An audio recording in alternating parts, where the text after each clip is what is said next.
أبد سبايات خوينس مس جونوسايدريا خوف الخاص أبت جرايسي سبنا بجدلي حفص له الخط أخذ خون بتعم يزقرن بايزوي فتوش تعدي استخاخل نقر تهلو استخاخل ملك يحازك بهالك ألي مورال كله كاخلي مستوزة تفأك حيلقن أديخا كحرد مليسي مسألهم مو دكيس خاصنا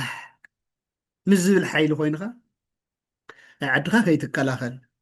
حزب صاوعيت منقص صاوعيت تغير الخون كيتملس نطفاها عن أديس أبابا مو دحر أو زيك تحفس بتبعلو بتلصنت زدارجك حيل تحفس لو مخم قدم قرباوتون يولو عدو وشتو زلو حيلتاتون مليسوم نتسرعات أبزق على سلو جزي لوم النار أخذ كل حوي نا حرارة بتين تعدس أي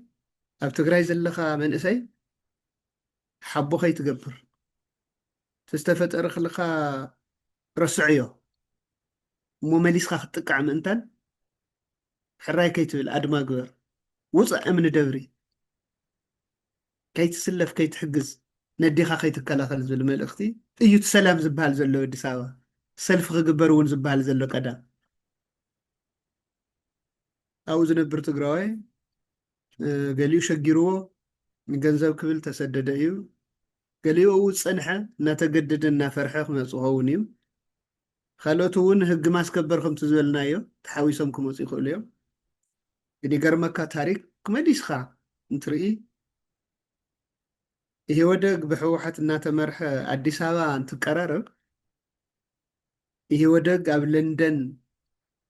ምስ ደርግ እንትደራደር አዲስ አበባ ከቢዱ ኣብ ዋሽንግተን ኣብ ዝሕዝ ዘሎ ኩሉ ዓዲ ዘሎ ኢትዮጵያዊ ትዝለዓለ ቁፅሪ ኢትዮጵያዊ ሰልፊ ዝወፀሉ መዓልቲ እዞም ናይ ሰሜን ሸፋቱ አዲስ አበባ ከይኣቱ ተኸላኸሉልና ዝብል ጥርዓና ኣሜሪካ ማለት ትዝለዓለ ሰልፊ ክሳዕ ሕዝና ኢትዮጵያውያን ይሄ ወደግ አዲስ አበባ ክቅልቀል ተሎ ከም ሞቃዲሾ ክገብርዋ ጠፍአት ዓድና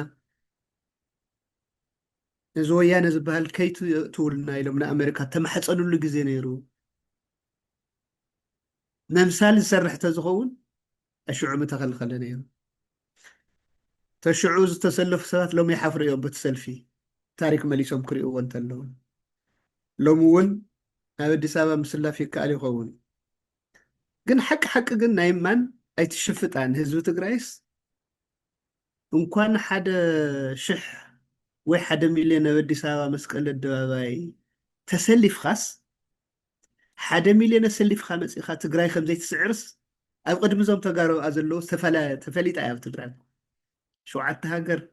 1 ሚልዮን ሰራዊት ከቢውካ ዝኹሉ ሽግር ሓሊፉ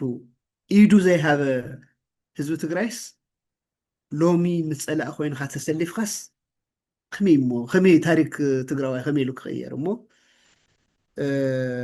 ሎሙስ ንዓቶም ኣይግበረኒ ቶም ዝሸገሮም መቸም ሸጊርዎም እዩ ንክድሕኑ ክብሉ ንክሰኣሉ ክብሉ ይኸዱ ኾኑ